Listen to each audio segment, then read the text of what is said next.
హరే కృష్ణ. హరే కృష్ణ అందరికి. సో ఈరోజు భగవద్గీత యథాతథము లెవెల్ 2 అవగాహన కార్యక్రమానికి అందరికీ కూడా ఇస్కాన్ శ్రీ శ్రీ రాధా గోవింద ఆలయం తరపున స్వాగతం, సుస్వాగతం. ఈరోజు మనము భగవద్గీత యథాతథంలోని 16వ అధ్యాయమైనటువంటి దైవ అసుర సంపదలు, దీన్నే దేవాసుర సంపద్విభాగ యోగము అనేటువంటి ఈ అధ్యాయాన్ని ఈరోజు మనము చూడబోతూ ఉన్నటువంటిది. హరే కృష్ణ. ఓం అజ్ఞానతిమిరాంధస్య జ్ఞానాంజనశలాకయా చక్షుర్మిలితం యేన తస్మై శ్రీ గురవే నమః. శ్రీ చైతన్య మనోభీష్టం స్థాపితం యేన భూతలే స్వయం రూపః కదా మహ్యం దదాతి స్వపదాంతికం. వందేహం శ్రీగురో శ్రీయుతపదకమలం శ్రీగురూన్ వైష్ణవాంశ శ్రీరూపం సాగ్రజాతం సహగణ రఘునాథాన్వితం తం సజీవం సాద్వైతం సావధూతం పరిజన సహితం కృష్ణ చైతన్యదేవం శ్రీరాధా కృష్ణ పాదాన్ సహగణ లలిత శ్రీ విశాఖాన్వితాంశ. నమో ఓం విష్ణుపాదాయ కృష్ణప్రేష్టాయ భూతలే శ్రీమతే భక్తివేదాంత స్వామిన్ ఇతి నామినే. నమస్తే సారస్వతే దేవే గౌరవాణి ప్రచారిణే నిర్విశేష శూన్యవాదే పాశ్చాత్యదేశతారిణే. నమో మహావదన్యాయ కృష్ణ ప్రేమ ప్రదాయతే కృష్ణాయ కృష్ణ చైతన్య నామ్నే గౌరిత్విషే నమః. హే కృష్ణ కరుణా సింధో దీనబంధో జగత్పతే గోపేశ గోపికా కాంత రాధాకాంత నమోస్తుతే. తప్త కాంచన గౌరాంగీ రాధే వృందావనేశ్వరి వృషభానుసుతే దేవి ప్రణమామి హరిప్రియే. వాంఛాకల్పతరు కృపా సింధుభ్య ఏవ చ పతితానాం పావనేభ్యో వైష్ణవేభ్యో నమో నమః. జయ శ్రీ కృష్ణ చైతన్య ప్రభు నిత్యానంద శ్రీ అద్వైత గదాధర శ్రీవాసాది గౌర భక్త వృంద. హరే కృష్ణ కృష్ణ కృష్ణ హరే హరే, హరే రామ రామ రామ హరే హరే. సో ఈరోజు మనము చూస్తూ ఉన్నటువంటి ఈ అధ్యాయము 16వ భగవద్గీత యథాతథంలోని 16వ అధ్యాయమైనటువంటి దైవ అసుర స్వభావములు అనేటువంటి ఈ అధ్యాయాన్ని మనము చూస్తూ ఉన్నటువంటిది. సో మరి ఈ దైవ అసుర స్వభావములు లేదా గుణములు, డివైన్ అండ్ డెమోనియక్ నేచర్స్. అయితే మనము పూర్వపు అధ్యాయమైనటువంటి పురుషోత్తమ యోగము అనేటువంటి ఆ అధ్యాయాన్ని మనము చూసాము. అందులో దేవదేవుడైనటువంటి శ్రీకృష్ణ భగవానుడు ఈ భౌతిక జగత్తు యొక్క బంధనము అశ్వత్థ వృక్షంతో పోల్చి ఆ అశ్వత్థ వృక్షాన్ని గురించి మరి వివరించినటువంటిది. సో మరి దాని ఫలాలు, దాని నుండి ఎలా ఆ అశ్వత్థ వృక్షము నుండి బయటపడాలి, అసంగత్వము అనే ఖడ్గమును ఉపయోగించి దాని నుండి బయటపడి శాశ్వతమైన దివ్యధామం అంటే ఆ భగవంతుని గురించి తెలుసుకొని అక్కడికి చేరుకోవడాన్ని గురించిన అంశాలు. అయితే ఇక్కడ ఈ అధ్యాయంలో ముఖ్యంగా ఈ 16వ అధ్యాయమైనటువంటి దైవీ మరియు ఆసురీ గుణములు లేదా ఆసురీ స్వభావములు అనేటువంటి ఈ అధ్యాయంలో ఆ దేవదేవుడైనటువంటి శ్రీకృష్ణ భగవానుల వారు ఆ అశ్వత్థ వృక్షం యొక్క 2 రకాలైనటువంటి ఫలాలను ఇక్కడ మనకి వివరిస్తూ ఉన్నటువంటిది. అందులో ముక్తిని కలిగించేటువంటి ద డివైన్ నేచర్స్, అలాగే బంధనాన్ని కలిగించేటువంటి అంటే చెడు ఫలాలను ఇచ్చేటువంటి ది డెమోనియక్ నేచర్స్. అంటే ఆ ముక్తిని కలిగించేటువంటి మంచి ఫలాలైనటువంటి దైవీ గుణాలు, దైవీ లక్షణాలు, మరియు బంధనాన్ని కలిగించేటువంటి చెడు ఫలములు అంటే ఆసురీ లక్షణములు. సో మరి ఆ ఫలాలను గురించి మనకి ఈ అధ్యాయంలో ఆయన తెలియచేస్తూ ఉన్నటువంటి అంశాలను మనము చూస్తూ ఉన్నటువంటిది.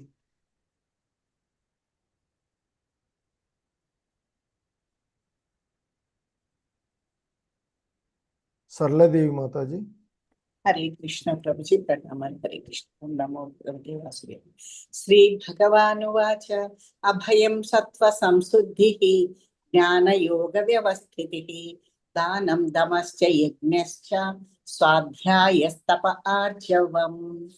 हरे कृष्ण प्रभुजी।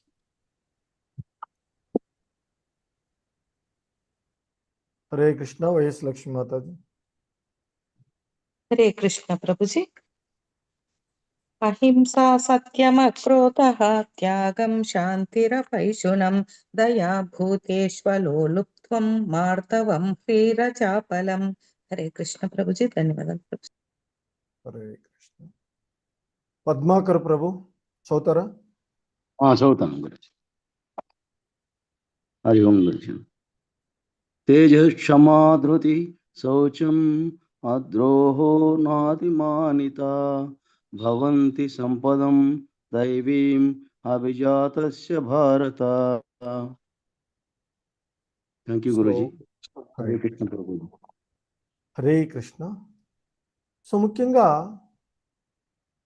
మనకి ఈ మొదటి 3 శ్లోకాలలో ఆ శ్రీకృష్ణ భగవానుల వారు దైవీ గుణాలను గురించి ఒక 26 లక్షణాలైనటువంటి ఆ దైవీ గుణాలను ఇక్కడ వివరిస్తూ ఉన్నటువంటి అంశాలు.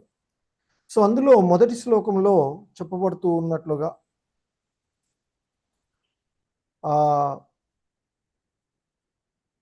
హరే కృష్ణ.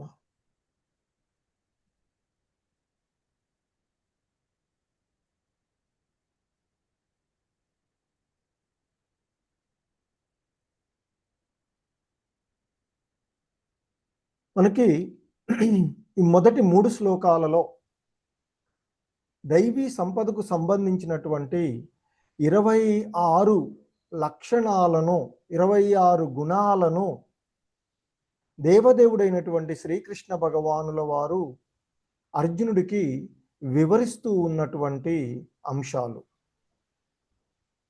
అందులో అంటే ఇవి సాధారణమైనటువంటి ఒక నైతికమైనటువంటి లక్షణాలే కాదు, ఇవి ఆధ్యాత్మిక పురోగతికి అవసరమైనటువంటి అంటే భక్తి మార్గంలో పురోగతికి అవసరమైనటువంటి లక్షణాలుగా ఇవి చెప్పబడుతూ ఉన్నటువంటివి.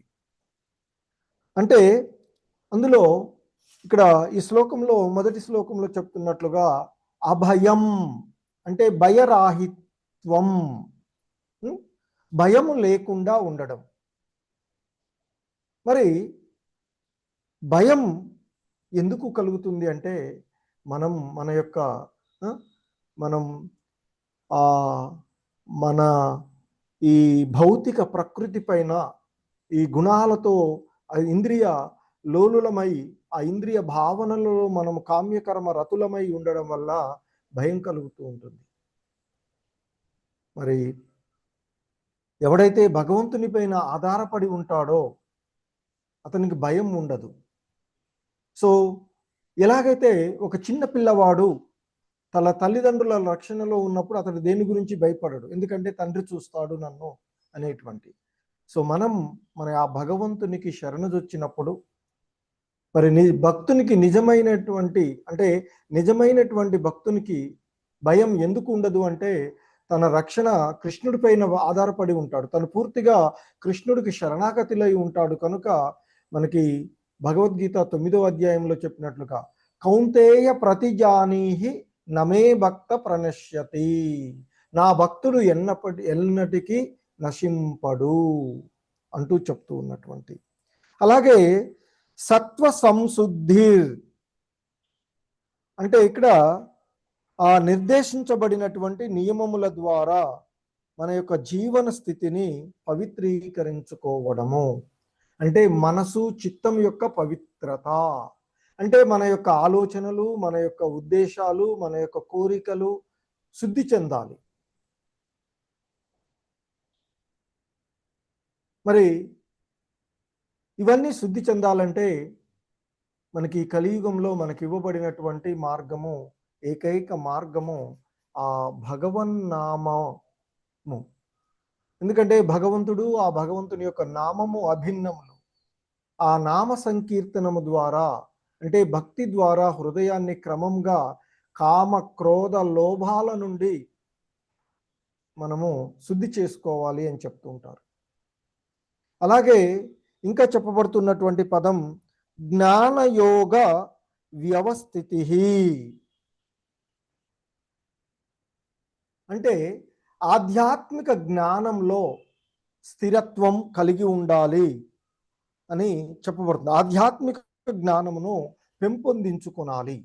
ఏమిటి మరి ఆధ్యాత్మిక జ్ఞానము అంటే, నేను ఈ శరీరము కాదు, నేను ఆత్మను, నిత్యమైన ఆత్మ అయినటువంటి శ్రీకృష్ణుని యొక్క సేవకుని. అదే జ్ఞానంలో మనల్ని స్థిరపరచుటకు దోహదపడేటువంటిది. అలాగే ఇంకా దానం, దమ, యజ్ఞ అంటూ చెప్పబడుతున్నది. దానం అంటే దానశీలత ఉండాలి.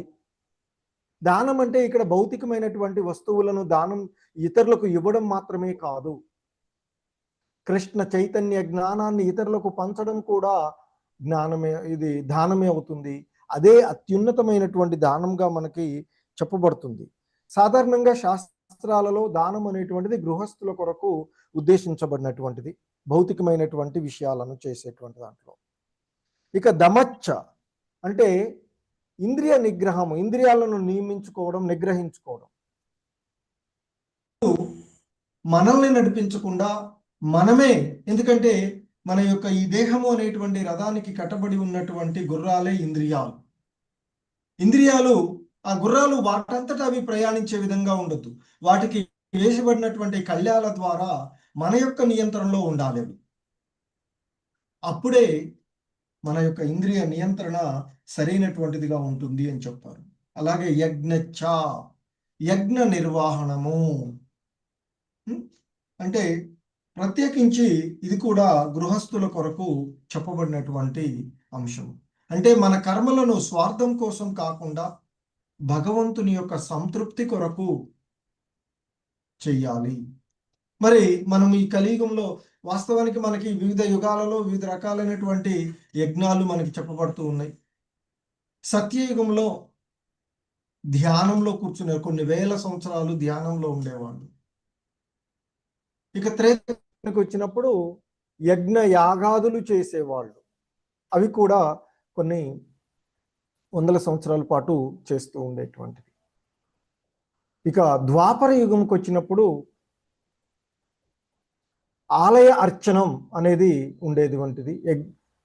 కానీ ఈ కలియుగంలో మనకున్నటువంటి అతి స్వల్పమైనటువంటి ఈ సమయాల్లో, ఎందుకంటే సత్యయుగంలో జీవులు 1,00,000 సంవత్సరాలు బతికేవాళ్ళు. తర్వాత త్రేతాయుగానికి వచ్చినప్పుడు పక్కన 0 ఎగిరిపోయి 10,000కి వచ్చేసింది. ద్వాపర యుగానికి వచ్చేటప్పటికి ఇంకొక 0 ఎగిరిపోయి 1000కి వచ్చింది. కలియుగంలో ఇప్పుడు మరి ఇంకొక 0 కూడా ఎగిరిపోయి 100 అంటాం. అది ఎక్కడా లేదు అని చెప్తున్నారు. ఎవరో 100 కంటే ఎక్కువ అవుతుంది. యావరేజ్గా 50 to 60, 45 అని చెప్తున్నారు ఇప్పుడు ఉన్నటువంటి లెక్కల్లో మనకి చెప్తూ ఉన్నారు. మరి అంత స్వల్ప సమయంలో మనము ధ్యానం చేయలేము, యజ్ఞ యాగాదులు చేయలేము, ఆలయాలకు వెళ్ళి అర్చనలు చేసేటువంటి సమయం కూడా లేదు. మంచిగా ఇంట్లో కూర్చొని హరే కృష్ణ కృష్ణ కృష్ణ హరే హరే, హరే రామ రామ రామ హరే హరే అంటూ జపం చేసుకోవడము, సంకీర్తనం చేయడము. కనీసం వారానికి ఒకసారి, అంటే మరీ టైం లేదు కదా, నీకు ఇంట్లోనే కూర్చుంటా, నన్ను బయటికి పోవద్దు అంటారు ప్రభు. సో సాధు సాంగత్యం కూడా ముఖ్యమే. సో కాబట్టి అట్లీస్ట్ వీక్లీ వన్స్ సండేను ఆలయానికి, ఇస్కాన్ మందిరానికి, అక్కడ భక్తుల యొక్క సాంగత్వంలో. ఇంకా స్వాధ్యాయ అంటూ చెప్తున్నట్టు వేద అధ్యయనము.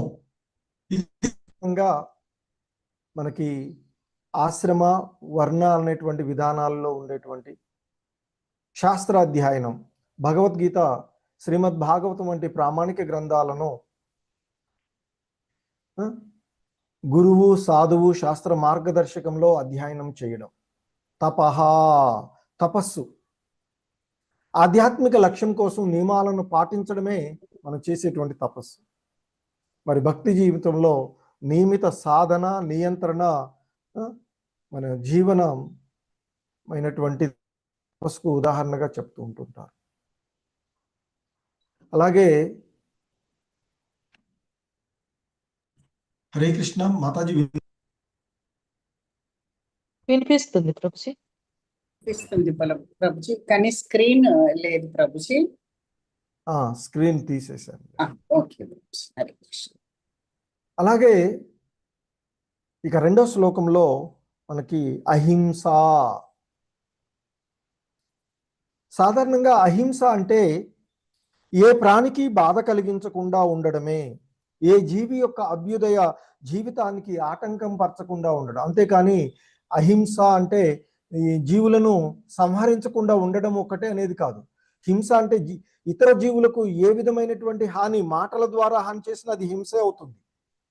అందుకే అప్పుడప్పుడు అంటాం కదా, మాటల ద్వారా హింసించకరా బాబు అని.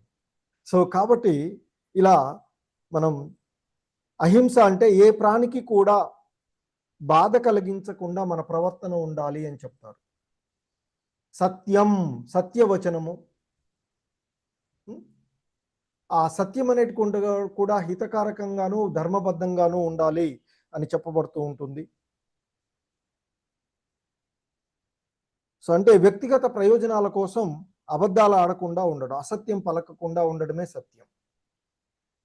అక్రోధం, కోపం లేకుండా ఉండడం. ఎటువంటి పరిస్థితులలో కూడా ఎవడైనా రెచ్చగొడుతూ ఉన్నా కూడా మనం కోపం వచ్చినప్పుడు వెంటనే స్పందించకుండా కృష్ణ స్మరణలో మనశ్శాంతిగా, శాంతయుతంగా ఉండడము దైవీ లక్షణాలుగా చెప్తున్నారు. త్యాగము అంటే స్వార్థాన్ని విడిచిపెట్టడం. అంటే ఇది నా కోసం, ఇది నాది, ఇది మా వాళ్ళది అనేటువంటి భావన కాకుండా కృష్ణ సేవ అనే భావన కోసం చేస్తే అది మనం స్వార్థాన్ని, అంటే ఇక్కడ స్వార్థాన్ని విడిచిపెట్టినట్లు అవుతుంది. శాంతి అంటే అంతరంగిక ప్రశాంతతను కలిగి ఉండడం. అంటే బాహ్య పరిస్థితులు మారుతూ ఉన్నప్పటికీ కూడా ఆ కృష్ణుడిపై విశ్వాసం కోల్పోకుండా, ఆందోళన లేకుండా శాంతియుతమైనటువంటి విధానానికి సన్నద్ధమై ఉండడమే శాంతి చెప్తున్నటువంటి. అపైశునం. సో ఇది ఇతరుల యొక్క దోషాలను ఎన్నటం, ఇతరుల యొక్క దోషాలను ప్రచారం చేయకూడదు. ఇతరులు అవి మనకి అలా కనిపిస్తూ ఉండొచ్చు. కాబట్టి ఇక్కడ భక్తుడు ఎప్పుడు కూడా ఇతరులలో లోపాలను వెతకడం కంటే వారిలో ఉన్న మంచి లక్షణాలను చూడడానికి ప్రయత్నం చేయాలి అని చెప్తూ ఉంటుంటారు. అది అపైషునం, అంటే ఇతరుల యొక్క దోషాలను ఎన్నకుండా ఉండడం, ఇతరుల దోషాలను చూడకుండా ఉండడమే. ఇతరులో ఉన్న ఏ కొద్ది మంచి లక్షణాలు ఉన్నా వాటినే భగవంతుడు ఎలాగైతే మన కోసం చూస్తూ ఉంటారు. మనలో ఎన్నో అవలక్షణాలు ఉంటాయి, కానీ భగవంతుడు ఏ కొంచెం ఆయనకి కృష్ణ అని పిలిచినా మనల్ని మన వైపుకు చూస్తూ ఉంటుంటారు. దయాభూతేషు, సర్వజీవుల యందు దయ, సమస్త జీవుల పట్ల కరుణ కలిగి ఉండడం.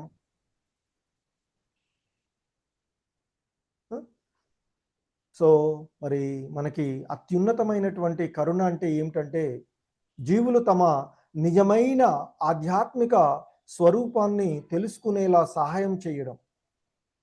ఎందుకంటే ఈ భౌతిక బంధనాలలో ఉండడం వల్లే నాది, నా వాళ్ళు, అర్జునుడు ఏం చేస్తాడు? ఏంటయ్యా కృష్ణ, నా బంధువులు, మా గురువు గారు, మా తాతగారు వీళ్ళందరినీ చంపడు, నేనెలా చెయ్యాలయ్యా అంటూ యుద్ధం చేయనన్నాడు. కానీ వాస్తవానికి ఆధ్యాత్మికమైనటువంటి దయాభూతి, ఒకవేళ నిజమైనటువంటి దయ అంటే సర్వజీవులే, అన్ని జీవులు కూడా సుహృదం సర్వభూతానాం అంటూ భగవంతుడే చెప్తున్నాడు కదా. సో ఆధ్యాత్మిక జీవనంలో ఉన్నవాడు మన చుట్టూ మన వాళ్ళే కాదు, అందరినీ కూడా సమత్వ భావంతోనే చూస్తాడు. సమస్త జీవుల పట్ల కరుణను కలిగి ఉంటాడు. దైవీ లక్షణాలు కలిగి ఉన్నటువంటి అలోలుప్త్వం, అత్యాశ లేకపోవడం, అంటే ఏది కూడా అవసరానికి మించి కూడబెట్టాలి అనేటువంటి తపన లేకుండా ఉండడం, నిరంతర దాహం లేకపోవడం, నాకు అది కావాలి, ఇది కూడబెట్టాలి, ఇది ఇంకొక తరానికి కూడబెట్టాలి, లేకపోతే ఇంకేదో చేయాలి అనేటువంటి ఆలోచనలు లేకుండా ఉండడం. ఆశ ఉండొచ్చు, జీవన విధానంలో మనకు ఉంటుంది, కానీ అవసరానికి మించి ఏది కూడా కూడబెట్టకూడదు అని చెప్తారు. అందుకే ఈశోపనిషత్తులో ఎవరి కోసం ఏది చెప్పబడిందో దాన్నే తీసుకోవాలి అంటూ చెప్తారు కదా మనకి. అలాగే మార్దవం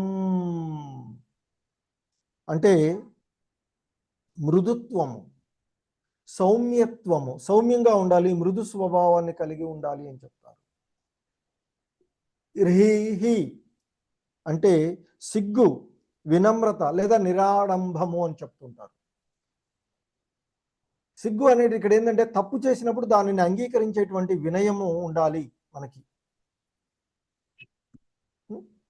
అలాగే అచాపలం, చంచలత్వము లేకుండా ఉండడం. ఒక నిర్ణయాన్ని తీసుకున్నప్పుడు తర్వాత ప్రతి చిన్న విషయానికి మనసును మార్చుకోకూడదు. ఇక చాలా మందిని చూస్తాం, భక్తులు కొన్ని రోజులు బాగా వస్తుంటారు, కొన్ని రోజుల తర్వాత మళ్ళీ మారుతూ ఉంటుంటాయి. అలాంటిది ఉండదు.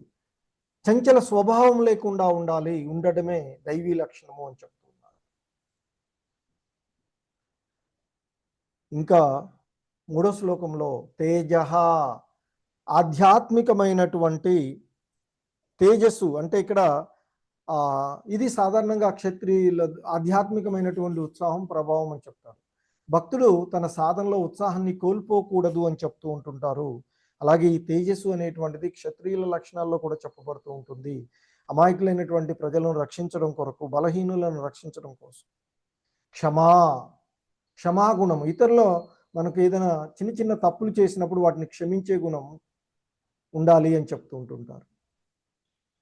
ధృతి, ధైర్యము, మానసిక భావోద్వేగాల యొక్క బలం, పట్టుదల, సహనం అని చెప్తారు వీటిని ధృతి. సో ఆధ్యాత్మిక జీవితంలో ఇది ఎంతో అవసరం. ఇది సాధన చేయడం ద్వారానే లభిస్తుంది అని చెప్తారు. శౌచం, ఇది చాలా మనకి క్లీన్లీనెస్,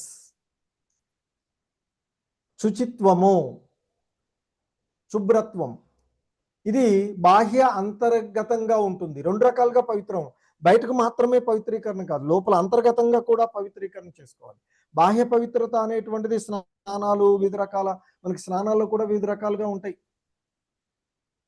సో అలా చేయడం వల్ల బాహ్య పవిత్రీకరణ అవుతుంది. అంతర్గత పవిత్రీకరణ అంటే మనకి ఈ కలియుగంలో హరినామ సంకీర్తనం మాత్రమే.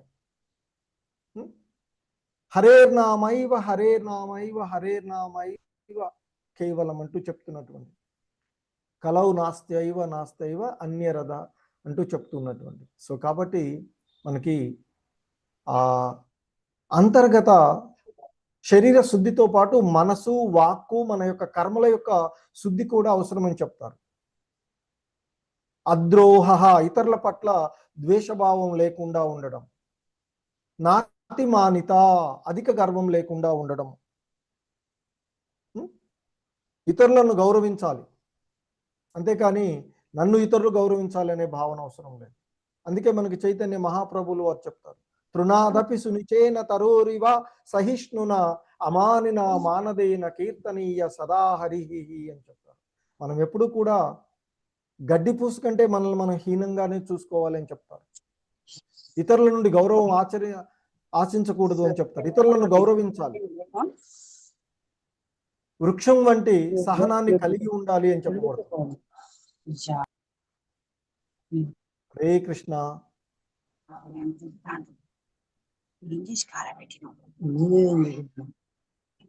హరే కృష్ణ ప్రభుజీ. మ్యూట్ లో పెట్టుకోండి మాతాజీ, హైమావతి మాతాజీ, పద్మాకర్ ప్రభుజీ, అందరూ మ్యూట్ లో పెట్టుకోండి. హరే కృష్ణ.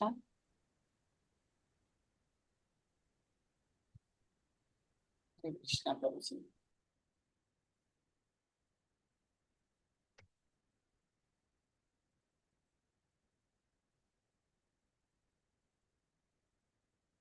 సో నాతిమానిత, గర్వం లేకుండా ఉండడం, అధికంగా గర్వం లేకుండా. సో మన యొక్క ప్రతిభ గురించి, మన యొక్క జ్ఞానము, మన సంపద, పదవి, వీటన్నిటి గురించి అహంకారం లేకుండా ఉండాలి అని చెప్తారు.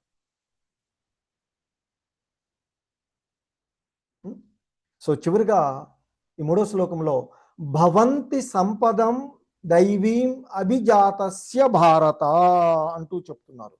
ఓ భరత వంశీయుడా, ఈ దివ్య గుణాలు, ఇప్పటి వరకు చెప్పినటువంటి ఈ ఏవైతే ఉన్నాయో 26 గుణాలు, దీన్ని మనకి శ్రీల ప్రభుపాదుల వారు భగవద్గీత భాష్యంలో ఈ 16వ అధ్యాయము మొదటి 3 శ్లోకాల యొక్క భాష్యంలో చాలా డీటెయిల్డ్గా వివరణ ఉన్నది. అవన్నీ కూడా మీరు ఒకసారి జాగ్రత్తగా చూసుకోవచ్చు. భగవద్గీత యథాతథం బుక్ 625వ పేజీలో ఉన్నటువంటివి. స్టార్టింగ్ నుంచే ఈ 26 గుణాలను గురించి చాలా డీటెయిల్డ్గా ఆయన ఇంకా ఎక్కువగా వివరణ ఇచ్చినటువంటిది ఉన్నది. సో దాన్ని చూడొచ్చు మీరు. హరే కృష్ణ. ఇక్కడ చెప్తున్నారు, భవంతి సంపదం దైవీం అభిజాతస్య భారత. ఓ భరతవంశీయుడా అర్జున, ఈ దివ్య గుణములు దైవీ స్వభావము కలిగిన దివ్యులు యందు ఉండును అంటూ చెప్తున్నారు. దైవీ స్వభావంతో జన్మించినటువంటి వ్యక్తిలో ఈ 26 లక్షణాలు కనిపిస్తాయి. అంతేగాని ఈ గుణాలు మనలో ఉన్నట్లుగా బలవంతంగా నటించడం కాదు. సో ఇవి సహజ సిద్ధంగానే కృష్ణ భక్తి భావనలో నెలకొన్నటువంటి వాళ్ళకి కనిపించేటువంటి లక్షణం. సో కనుక మరి ఆ లక్షణాలు మనలో వృద్ధి చెందాలంటే హరినామ సంకీర్తనము, తద్వారా హృదయ శుద్ధి ద్వారా దైవీ గుణాల యొక్క వికాసం కలుగుతుంది. తద్వారా స్థిరమైనటువంటి భక్తి మనలో ఏర్పడుతుంది. ఇక తదుపరి శ్లోకంలో ఆయన మనకి ఇప్పటి వరకు దైవీ లక్షణాలను గురించి చెప్పినటువంటి ఆయన మనకి దానికి భిన్నమైనటువంటి ఆసురీ లక్షణాలను గురించి 4వ శ్లోకంలో. హరే కృష్ణ. ప్రభు అన్మ్యూట్ చేసుకోండి, ఇచ్చాను మీకు. హరే కృష్ణ అండి.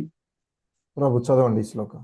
దంభో దర్పోభిమానశ్చ క్రోధః పారుష్యమేవ చ అజ్ఞానం చ విజాతస్య పార్థ సంపదమాసురీం. హరే కృష్ణ ప్రభుజీ. హరే కృష్ణ. సో ఇక్కడ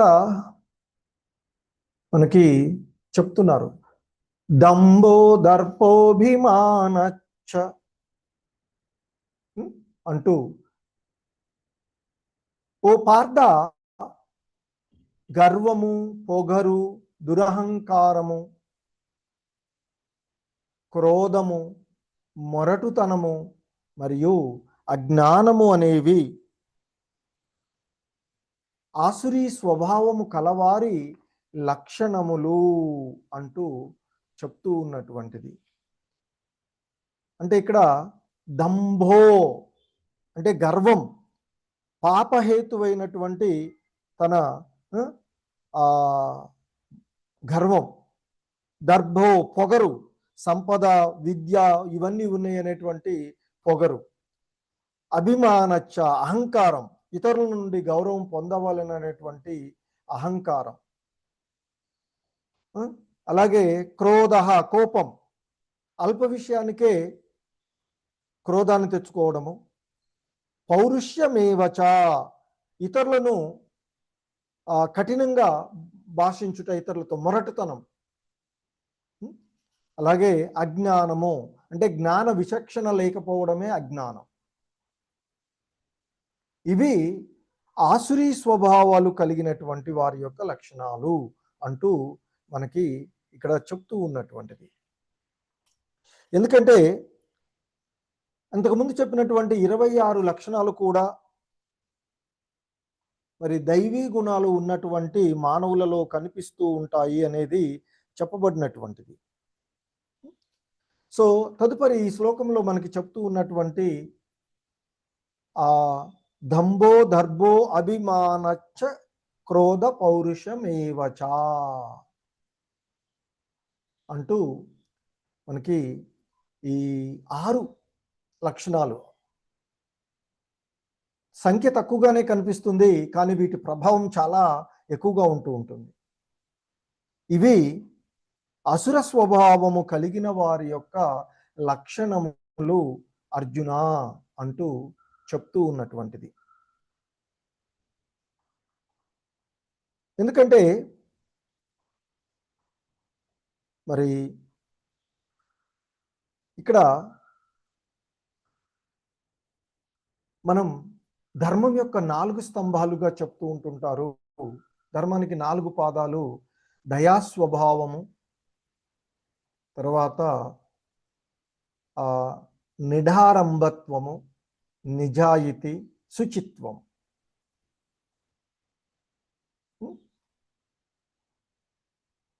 సో మరి అందుకే ఈ ధర్మాన్ని కాపాడడానికి, దానికి ఆటంకాన్ని కలిగించేటువంటి ఒక 4 అంశాలను వదిలివేయాలి అనేది మనకి శాస్త్రాలు, ముఖ్యంగా ఇస్కాన్ ద్వారా ప్రచారం చేయబడుతూ ఉన్నటువంటివి. నో మీట్ హీటింగ్, మాంసాహార భక్షణము వదిలివేయడము. రెండవది నో ఇంటాక్సికేషన్, మత్తు పదార్థాలను స్వీకరించకుండా ఉండడము. నో గ్యాంబ్లింగ్, ఎందుకంటే గ్యాంబ్లింగ్, జూదం ఆడడం వల్ల మనలో నిజాయితీ కోల్పోతాము, సత్యం ఉండదు అని, సత్యసంధత ఉండదు అని చెప్తారు. మాంసాహార భక్షణ చేయడం వల్ల మనలో హింసా ప్రవృత్తి పెరిగిపోతుంది, దయా స్వభావం తగ్గిపోతూ ఉంటుంది. అలాగే మత్తు పదార్థాలను స్వీకరించడం వల్ల నిఢారంభం తగ్గిపోతుంది, అంటే తపస్సు తగ్గిపోతూ ఉంటుంది. సో ఇక ఈ నో ఇల్లిసిట్ రిలేషన్షిప్స్, అక్రమమైనటువంటి సంబంధాలను కలిగి ఉండవద్దు. అక్రమ సంబంధం, ఇల్లిసిట్ సెక్స్.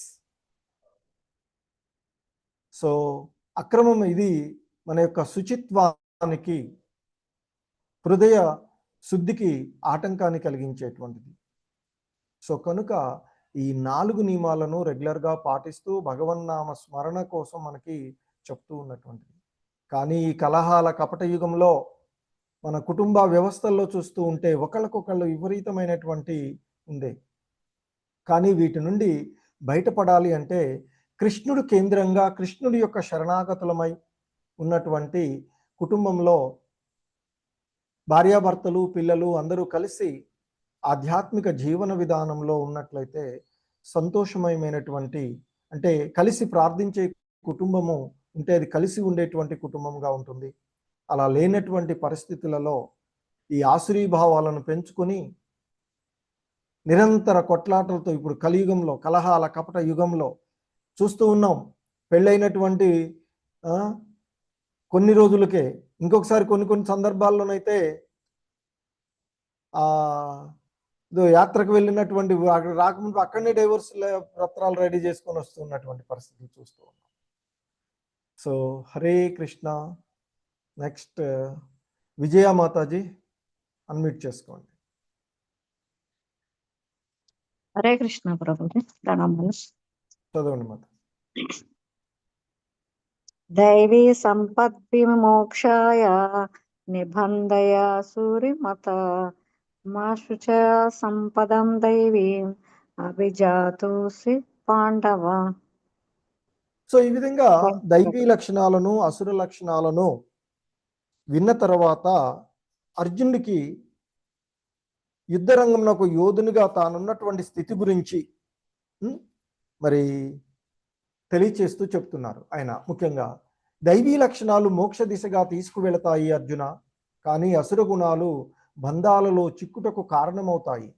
కానీ ఓ అర్జున, నీవు దైవీ గుణాలతోనే జన్మించావు కనుక విచారించకు అంటూ ఆయన్ని ప్రోత్సహిస్తూ ఆయన యొక్క సందేహం ఏదైతే ఉందో అర్జునుడికి ఉన్నటువంటి సందేహాన్ని నివృత్తి చేస్తూ చెప్తూ ఉన్నటువంటిది ఈ శ్లోకం. ఇక్కడ నీవు దైవీ గుణాలతోనే జన్మించావు కాబట్టి శోకించవలసిన అవసరం లేదు అంటూ అర్జునుని శోకమును ఇంకాను తొలగకపోవటమును గాంచినటువంటి శ్రీకృష్ణ భగవానుడు అసుర స్వభావాన్ని గురించి మరికొంత వివరిస్తూ ఉన్నటువంటి అంశాలను మనము తదుపరి శ్లోకాలలో చూస్తూ ఉండేటువంటిది. హరే కృష్ణ. భాగ్యలక్ష్మి మాతాజీ, అన్మ్యూట్ చేసుకోండి. హరే కృష్ణ ప్రభుజీ. ద్వౌ భూత సర్గౌ లోకేస్మిన్ దైవ అసుర ఏవ చ దైవో విస్తరశ ప్రోక్తః అసురం పార్థ మే శృణు. ధన్యవాదాలు ప్రభుజీ. హరే కృష్ణ. ఇంకా చెప్తూ ఉన్నారు దేవదేవుడైనటువంటి శ్రీకృష్ణ భగవానుల వారు అర్జునుడితో చెప్తూ మొదటగా దైవీ లక్షణాలను, ఆ తర్వాత ఆసురీ లక్షణాలను చెప్పి దైవీ లక్షణాలు ఏ విధంగా దోహదపడతాయి, ఆసురీ లక్షణాలు ఏ విధంగా దోహదపడతాయి అని చెప్పిన తదుపరి మరి ఆయన ఇంకా చెప్తూ ఉన్నటువంటి అంశం ఏంటంటే, ఓ అర్జున, ఈ లోకంలో ఉండేటువంటి ప్రాణులు, ముఖ్యంగా మానవులు రెండు రకాలుగా ఉంటారు. మరి ఒకరేమో దైవీ గుణాలు కలిగినటువంటి వారు, మరొకరు ఆసురీ గుణాలు కలిగినటువంటి వారు. దైవ స్వభావమును గురించి వివరంగా ఇదివరకే చెప్పాను. ఇక ఆసుర గుణాల గురించి చెప్తాను విను. ఎందుకంటే ఇంతకుముందు చెప్పుకున్నట్లుగా అర్జునులో ఇంకా శోకం ఏది కూడా పోయినట్లుగా అనిపించట్లేదు. కనుక మరి ఆయనకు మరికొంత ఈ అసుర స్వభావాలను గురించి వివరిస్తూ ఉన్నటువంటి అంశాన్ని చూస్తూ ఉన్నాం. ఎందుకంటే ఈ లోకంలో ఉండేటువంటి వారు బద్ధజీవులు మరియు ముక్త జీవులుగా రెండు రకాలుగా విభజించబడతారు. వాళ్ళే దైవీ స్వభావాలు కలిగి ఉన్నటువంటి మరి వాళ్ళు, అలాగే ఆసురీ లక్షణాలు. ఇంతకుముందు మనకి ఆ భక్తి యోగాలలో భక్తుల యొక్క స్వభావాలను గురించి చాలా డీటెయిల్గానే వివరణ జరిగినది. కనుకనే ఇప్పుడు ఆయన చెప్తూ ఉన్నారు ఆ ఆసురీ గుణాలు కలిగినటువంటి వారి గురించి నేను నీకు తెలియచేస్తాను విను అర్జున అంటూ చెప్తూ ఉన్నటువంటి అంశాలు.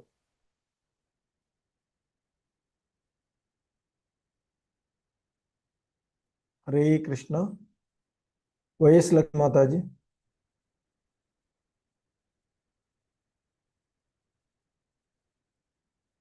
హరే కృష్ణ. సరళాదేవి మాతాజీ.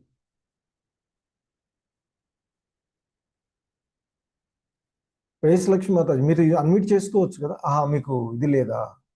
లేదు ప్రభుజీ. హరే కృష్ణ ప్రభుజీ. ఓకే, కోహోస్ట్ ఇచ్చాను. ప్రవృత్తించ నివృత్తించ జనాన విదురాసురాః న శౌచం నాపి చాచారో న సత్యం తేషు విద్యతే.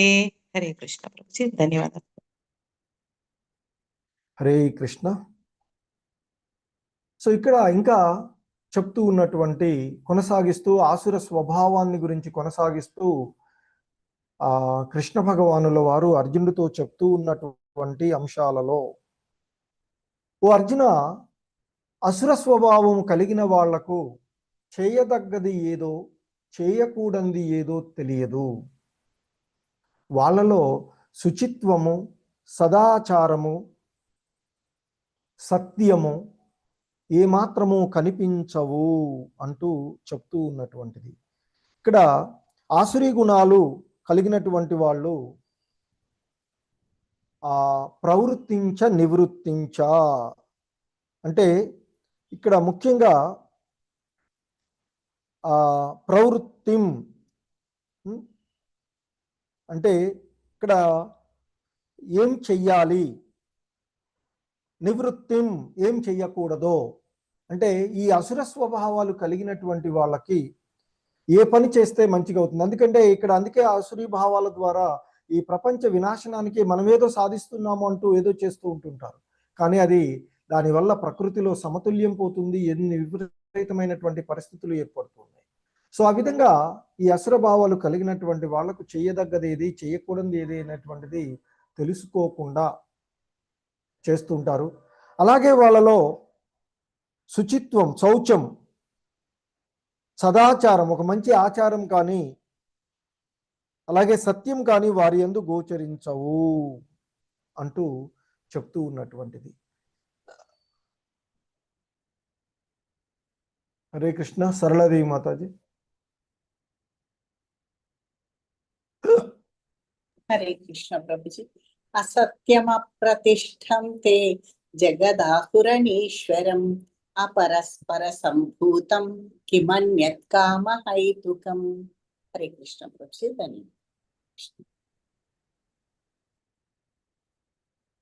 సో ఇంకా ఈ ఆసుర స్వభావాలు కలిగిన వారి యొక్క దృష్టిలో ఈ ప్రపంచం యొక్క అవగాహన ఏ విధంగా ఉంటుంది చెప్తున్నారు. హరే కృష్ణ. మాతాజీ వినిపిస్తుందా?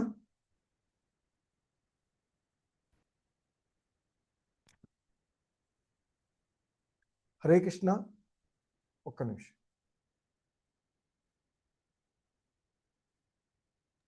వినిపిస్తుంది ప్రభుజీ. ఓకే.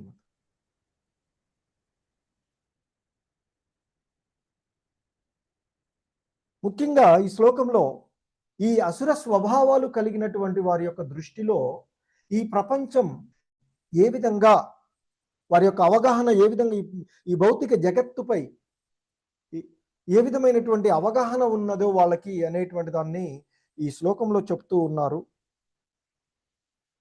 వారి భావనలో ఈ జగత్తు అసత్యం, అసత్యం అప్రతిష్టంతే, అసత్యం. అలాగే అప్రతిష్టం, ఆధారం లేనిది అని. ఈ జగత్తు అసత్యమని, ఆధారము లేనిదని. అలాగే అనీశ్వరం, ఈశ్వరుడు అంటే నియంత్రించేటువంటి వాడు, ఆధీనపరుచుకునే ఇది. సో కాబట్టి నియామకుడు ఎవడూ లేడు, అనీశ్వరం అని చెప్తున్నారు. అయితే ఇది కేవలము మైథున కోరికల వలనే తయారైంది తప్ప ఈ సృష్టికి పరస్పర సంభూతం కిమన్యత్ కామహైతుకం. మైథున కోరికల వలనే ఇది తయారైంది, కామం తప్ప ఈ సృష్టికి మరొక కారణం ఏమీ లేదు అని వాళ్ళ యొక్క భావన ఉంటుంది అంటూ చెప్తూ ఉన్నటువంటిది. హరే కృష్ణ. విజయ మాతాజీ. హరే కృష్ణ ప్రభుజీ. ఏతాం దృష్టిమవస్థభ్య నష్టాత్మనోల్పబుద్ధయః ప్రభవంతి ఉగ్రకర్మాణః క్షీయాయ జగతో హితః. థ్యాంక్ యూ ప్రభు. హరే కృష్ణ.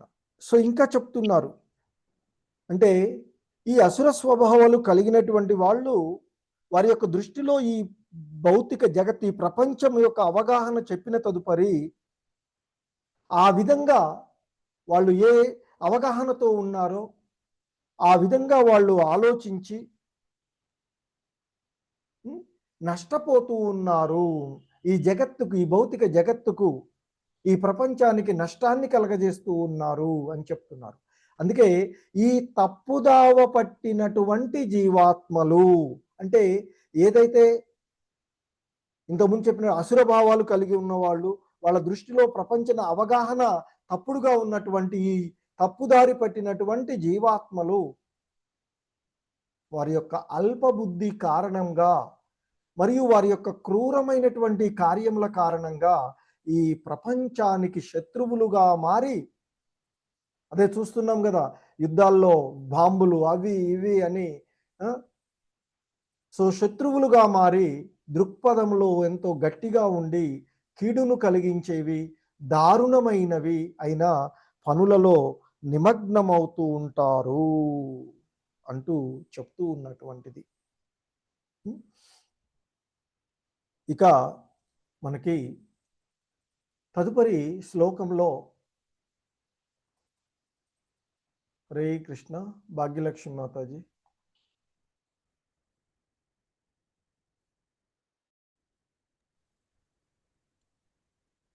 హరే కృష్ణ ప్రభుజీ. కామమాశ్రిత్య దుష్పూరం దంభమానమదాన్వితాః మోహాత్ గృహీత్వా సద్గ్రహాస్ ప్రవర్తంతే శుచివ్రతాః. ధన్యవాదాలు ప్రభుజీ. సో ఇక్కడ ఈ శ్లోకంలో ఈ ఆసురీ భావాలు కలిగినటువంటి వాళ్ళ యొక్క ధోరణి ఏ విధంగా ఉంటుంది, వాళ్ళ యొక్క ప్రవర్తన ఏ విధంగా ఉంటుందో తెలియచేస్తూ ఉన్నటువంటి శ్లోకము ఇది మనకి ఇక్కడ.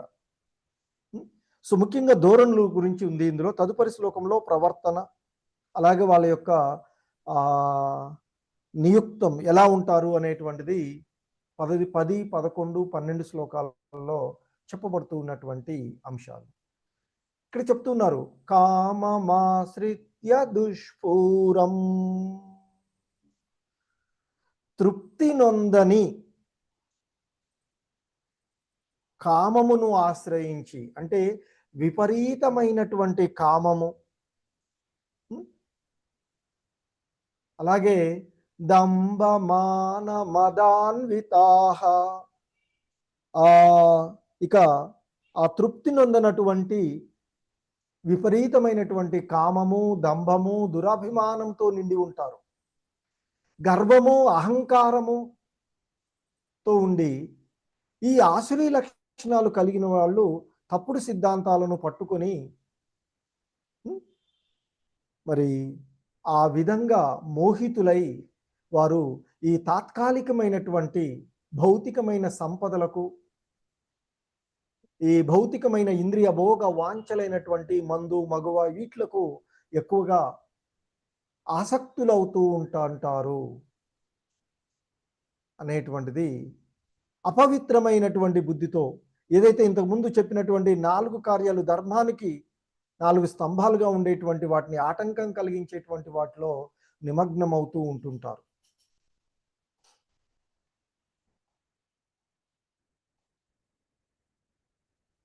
హరే కృష్ణ. సరళాదేవి మాతాజీ. కృష్ణ ప్రభుజీ. చింతామ పరిమేయాంచ ప్రళయాంతాముపాశ్రితాః కామోపభోగ పరమా ఏతావదితి నిశ్చితాః. హరే కృష్ణ ప్రభుజీ. ధన్యవాదాలు. హరే కృష్ణ. సో ఇక ఆ ఆసురీ స్వభావాలు కలిగినటువంటి వారు వారి యొక్క వైఖరి, వారి యొక్క ప్రవర్తన చెప్తూ ఉన్నారు. వారు అంతులేని చింత, ఆందోళనలు, చివరికి వాళ్ళలో కలిగేటువంటి ఈ అంతులేని చింత, ఆందోళనలు ఇవన్నీ కూడా మరణంతోనే ముగుస్తాయి. ఎంతో మంది రాక్షసులను చూసాం. హిరణ్యకశిపుడు, హిరణ్యాక్షుడు, రావణాసురుడు, ఈ ఆసురీ స్వభావాలు కలిగినటువంటి వారు, వాళ్ళ యొక్క ఆందోళనలు, చింతలు ఇవన్నీ కూడా, కంసుడు మొదలైనటువంటి వారి యొక్క ఇవి మరణంతోనే ముగుస్తూ ఉంటాయి. అయినా సరే వాంఛల సంతుష్టి మరియు ఆస్తిని కూడగొట్టుకోవడమే. ఎందుకంటే హిరణ్యకశిపుని చూస్తాం, మొత్తం నా ఆధీనంలో ఉండాలి, నేనే భగవంతుడను అనే దాన్ని ధోరణికి పోతుంటాడు. అలాగే రావణాసురుడైన వీళ్ళంతా కూడా ఈ విధమైనటువంటి వాళ్ళకున్నటువంటి వాటితో సంతృష్టి ఉండదు. ఇంకా ఇంకా కూడబెట్టుకోవాలి, ఇంకా కావాలి, అది ఏదైనా కానీ ఆ విధమైనటువంటి భావనలతో వాళ్ళ యొక్క వైఖరి అంటే ఆ ప్రవర్తన ఉంటుంది అనేటువంటిది మనము చూస్తూ ఉన్నట్టు. అంటే ఇంద్రియ తృప్తి ఏ మానవుల యొక్క ముఖ్య అవసరమని వాళ్ళ యొక్క భావన ఉంటుంది. అంటే కామోపభోగం, కామభోగం, ఈ కోరికలను, కామం అంటే కోరికలను నెరవేర్చుకో, ఆ భోగమే జీవిత లక్ష్యంగా వాళ్ళు ఉండేటువంటిది. హరే కృష్ణ. జీవి రెడ్డి ప్రభు. హరే కృష్ణ ప్రభుజీ. ఆశాపాశశతైర్బద్ధాః కామక్రోధపరాయణః ఇహంతే కామభోగార్థం అన్యాయేనార్థసంచయాన్. హరే కృష్ణ ప్రభుజీ. హరే కృష్ణ. సో ఇక్కడ ఈ ఆసురీ స్వభావులు ఏ విధంగా నియుక్తులవుతారో అని చెప్తున్నారు. వందల అంటే దాదాపుగా వందల కొద్ది అంటే వేల కొద్ది కోరికల చేత కట్టివేయబడి వేలాది ఆశాపాశాలకు బద్దులై ఉంటారు అని చెప్తారు వాళ్ళు. ఆశాపాశ శతైర్బద్ధాః, వేలాదిగా, ఇక్కడ వందలని వచ్చింది, వేల కొద్ది ఆ కోరికల చేత కట్టివేయబడి ఉంటారు. శత అంటే 100 వస్తుంది, కానీ వందల కొద్ది అంటే వేలు కూడా అని చెప్పుకోవచ్చు, వందల కొద్ది. సో వందల కొద్ది కోరికల చేత బద్దులై, ఆశాపాశాల చేత బద్దులై మరియు కామ క్రోధముల చేత ఆవరించబడి వారు అన్యాయ పద్ధతులలో సంపదను ప్రోగు చేయడానికి శ్రమిస్తూ ఉంటారు. ఇదంతా కూడా వారి యొక్క ఇంద్రియ సుఖాలకే వారు నియుక్తులై ఉంటారు అనేటువంటిది మనము చూస్తూ ఉన్నటువంటిది. హరే కృష్ణ. జగద్గురు శ్రీల ప్రభుపాదికి జై. ఇక్కడితో ఆపుకుందాము. రేపు మరికొన్ని ఈ ప్రకృతి నియమాలను, వాటికి సంబంధించినటువంటి వీళ్ళు ఎలా భావిస్తూ ఉంటారు, ఇంకా ఆసురీ స్వభావాలు కలిగినటువంటి వారు, వారి యొక్క కర్మలు, ఆ కర్మల యొక్క పర్యవసానం ఏ విధంగా ఉంటుంది మొదలైన అంశాలను రేపటి క్లాసులో, రేపు కాదు మళ్ళీ మండే రోజు, హరే కృష్ణ, మండే రోజు నెక్స్ట్ క్లాస్ కాబట్టి మళ్ళీ మండే రోజు చూద్దాం.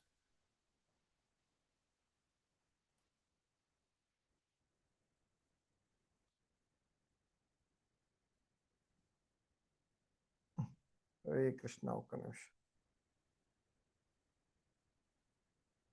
హరే కృష్ణ ప్రభుజీస్, మాతాజీస్, ఎవరికైనా ఏవైనా సందేహాలు? పద్మాకర్ ప్రభు.